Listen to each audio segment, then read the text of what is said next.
soft handoff. Christ. I don't know what kind of bar that is, but that bar is permanently bent and will never work after this lift ever again. 3, who the f*** is trying to stand up with that much weight? He just muscles the shit. This is a person who can press more than any living human, I think, ever. And there's no supportive equipment, it's just him. That is a whole different level of strong.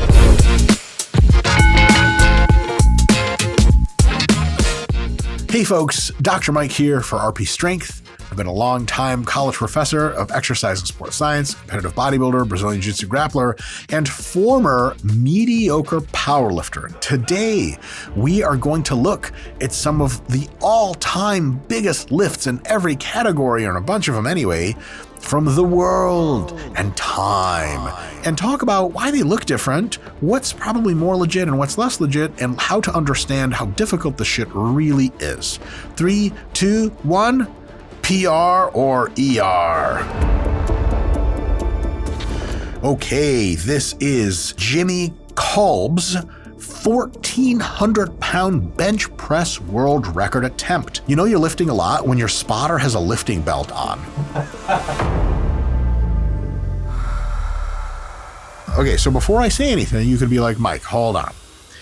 I thought the bench press world record was like something like literally half of this number. Like 700 pounds, and you're completely correct. There is a thing that is not so done anymore, it's quite rare, called powerlifting equipment. This means squat suit, bench press shirt, or deadlift suit. These are special, very tight, very stretchy but hard to stretch fabrics that you put on. And as you go down in the shirt's fabric stretches a ton and it's ultra strong. And so it reduces how much weight you actually have to push yourself the lower you go. So while at the top of one of these lifts, you're basically lifting all 1,400 pounds, at the very bottom of one of these lifts, you're lifting actually in oftentimes a negative amount because you have to pull your bar into the shirt to actually touch your chest for it to be called a legal lift. I know, it's crazy. Let's see how things progress. Scott, you see how his lat and shoulder meat is distinctly more red than the rest of him? Equip lifting's f***ed up. Like, imagine having half a forklift on your ass. You would turn red too. All right, so he's going down.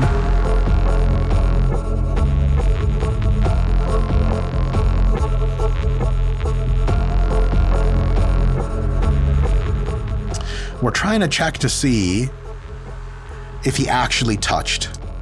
It's close. It's close. And then one thing you guys will notice is that the amount of downward bar movement is tiny.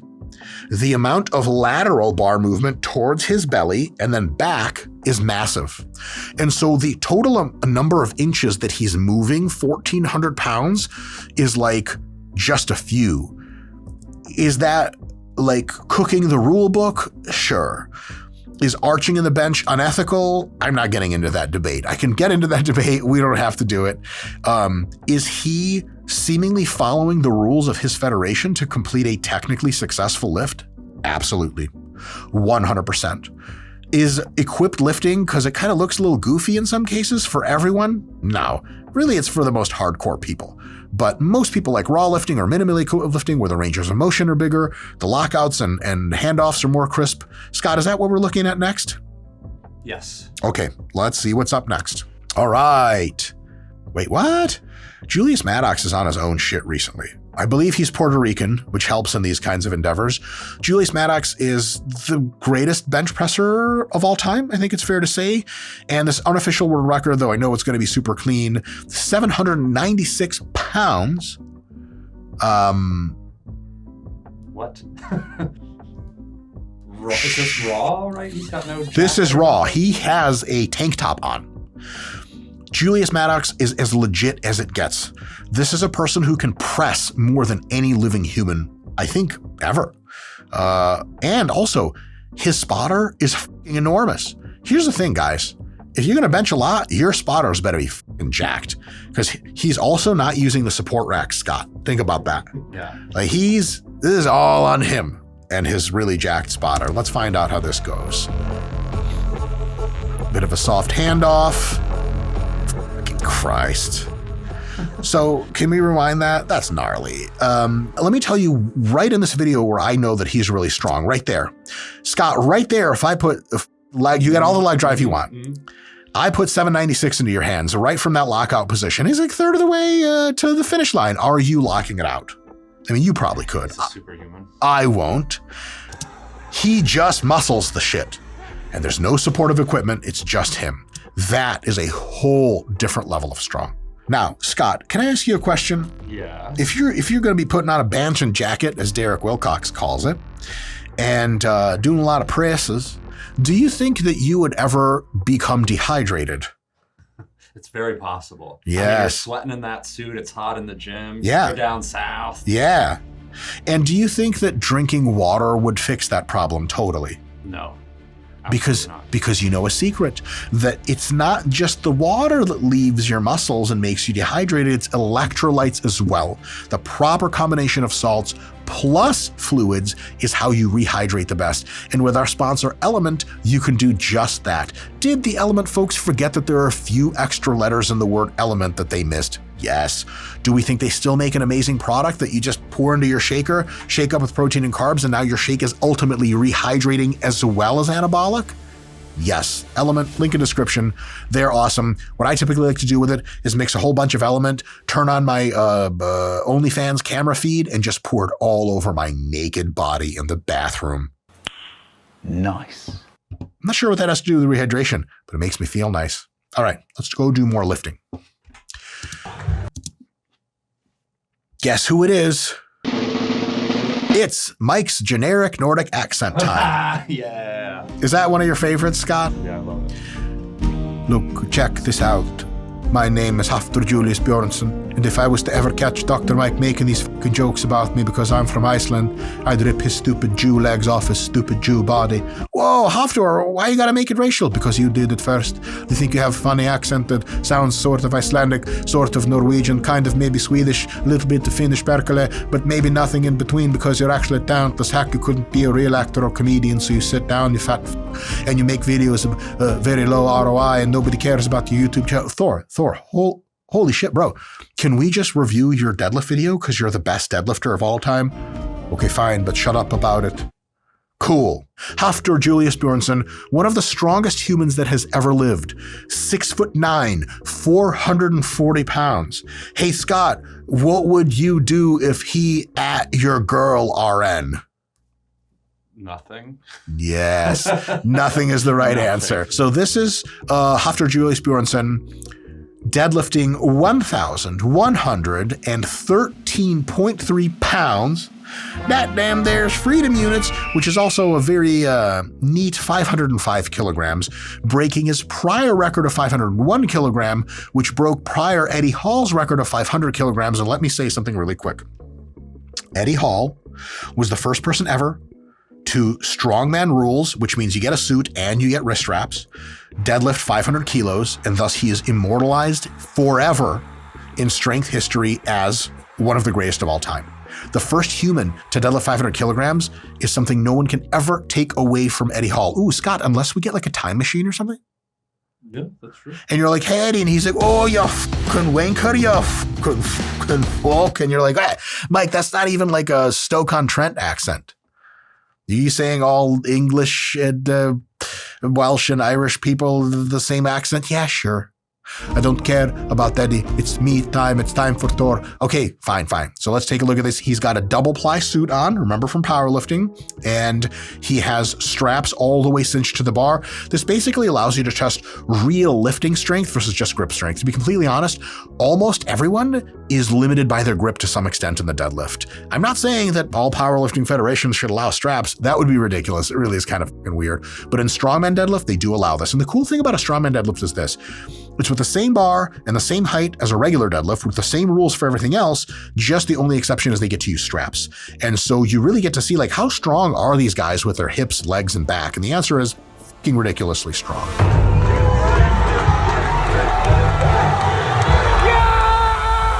He just keeps going.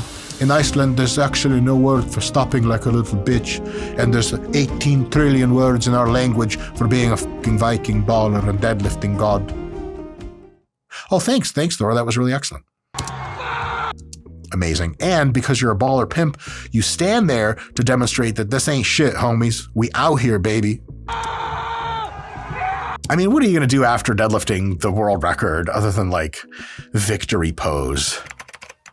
Throw away your notepad and your Excel sheets. The RP Hypertrophy app has all of your workouts displayed in one place with guided videos on exercise techniques and a program that evolves to better suit your needs the longer you use the app. All you have to do is follow the plan right on your phone and get the gains. Click on the link in the description of this video to get started.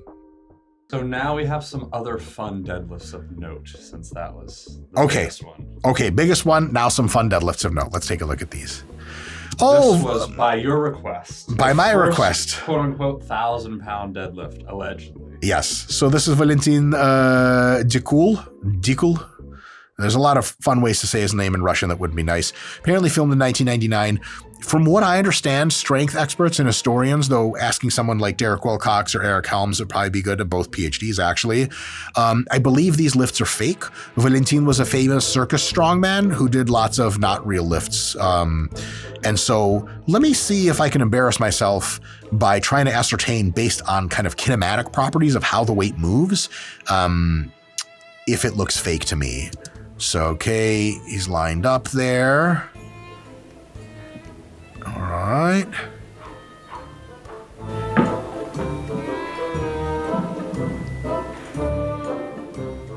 Yeah. Interesting camera angle to show that. Interesting camera angle, and also the lift is quite fluid, and where he struggles in the lift seems like a faking it struggle rather than a real struggle. You'll have the lift come up much faster from the floor, really tough around the knees. The rest of the lockout's typically very smooth. He never rounded his back. If you round your back, the lockout can be a bit more precarious, but here it's kind of like that 1/3 of the way to the finish point, he kind of stops and keeps going again. I call bullshit on that. So I think these are fucking fake lifts. If I'm wrong, Valentin, I'm so goddamn sorry. You truly are a pimp and one of the strongest humans to ever do the thing. But gee whiz, this is kind of why you have to do this in formal competition now. So if it's 1999 that he did this, there was plenty of powerlifting to be done. There's plenty of world competitions. He could have just showed up and just become the world champion at any one of them. The fact that he didn't is a little bit suspicious. He is wearing an awesome Russian sailor shirt, which is fucking classic. So he gets some evidence there. Yeah, I don't know how many people would lower the weight like that or have the energy for it. He's also wearing weightlifting shoes, interestingly enough, which is a really baller way to make the deadlift even harder, but there's a lot of stuff here that just doesn't line up. Yeah! Yes, yeah, cheering to no one. I don't know about this, man. I don't know about this at all. Oh, yeah! We had to really get one in here, you know. Radim Svek. It doesn't matter what you're up to. People in Eastern Europe are always going to find wacky things to do to make you seem like you're just regular. So this text I copied verbatim from his video title, by the way. I love it. And it's a nice round year. 1896 pounds. It's like something maybe happened in 1896, like the deadlift was invented or something. Partial deadlift world record. Again, unofficial world record because the partial deadlift is not a contested lift. The best thing about this is, okay, a few things. One, I don't know what kind of bar that is, but that had to be custom manufactured. 2, that bar is permanently bent and will never work after this lift ever again. 3, there's only like 3 millimeters of space where the bar touches the rack because it's already so bent there, it doesn't even lay flat on the rack. This is wild. Because he's going to be able to do this, I'll tell you why. This is an incredibly short range of motion and a massive leverage advantage. This would be better compared to something like the back lift, where you basically get under something heavy and you lift your hips up and your back and kind of just push it off, than it would be compared to a deadlift. So not much to do with a deadlift, but let's see what he's up to here. Wow, yeah, just look. Okay, Scott, let's give him some slack. Who the f***'s trying to stand up with that much weight? Yeah, absolutely. I mean, he did move it like 3 or 4 inches. That's legit, man. F*** all that. What the?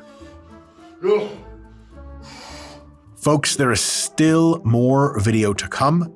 But we have a member section where there's a longer, harder, uncut version of this video and tons of other goodies, tons of my training, Jared Feather's training, tons of science videos. Get in the membership. It's a teeny bit of money, ton of bit of value. All right, back to the video. All right, Nathan Baptist, which is a sweet name, is squatting the world record equipped. So remember, different standards, different judging, slightly different rule set of 584.7 kilograms. Scott, do you what do you think about this lettering that was chosen? It's awesome. It's a very Hitler, but not great for reading. 1,311 pounds. Again, getting under a bar like that and standing up out of the rack with it is something I can't do, and most people can't do, and it'll crush and kill most people. This is already kind of wacky in the best possible way. And Nathan Baptist been eaten. Holy shit. He probably weighs 400 plus. He has an Inzer Advanced Design singlet on, squat suit, probably multiply. He probably has briefs underneath that, making it 3 plies total. And Scott, his knee wraps, we could wrap around your whole body like a fucking mummy and you would still get lost in them shits. Damn. Yeah. Them big ass knees. All right, let's see how this looks.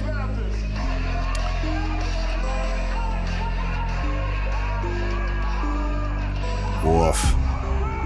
Yeah. Look, as far as total baller manhood strength, that's again 11 out of 10. As far as squat depth by any judging standard that you can see inside of a rule book, this ain't it. Like, it's just a half squat. And people say like, oh, you have to see the side angle. I don't. This is not a full squat to depth.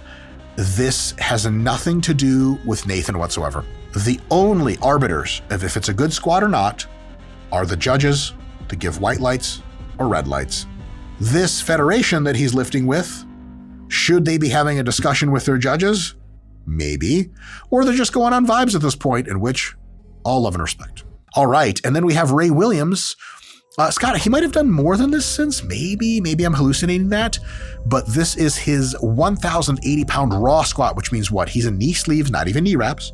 So he's getting maybe 10 or 20 pounds out of his knee sleeves, and he has a singlet on. And the rest is made up for with pure black athletic dominance. That's right, I said it. Don't you dare edit that out. So this is with very, very strict judging. You guys are going to see that Ray Williams dunks this into the fucking basement. Let's go. 477 moves well, so let's go, Ray. Come on. Also, it's very unusual for people to spend that much time underneath a bar that heavy, getting psyched up. Ray has so much strength that he can just do that and catch that mental wave. Because here's the thing, when you get so much weight on you, you have to really come to like a very explicit point of ultra high oomph in your head before you move it. Because if you go down with that much weight, with anything other than 1,000% conviction of your own superiority and infinite strength, your body's like, F this, it just wants to get out. It's not going to lift the weight. This is what it takes to go to that next level. Big breath in. Holy shit. Yeah, that's convincingly below parallel. Even did a double knee bend, why not? And that's it. Wow. Come on, judges. That's a good lift. Yes! Got it. Thank you, God. Yeah, I remember when this happened, and it was a really big deal because Ray Williams is like the rebirth. This is maximum human strength. People just don't come much stronger than this. This is totally wild.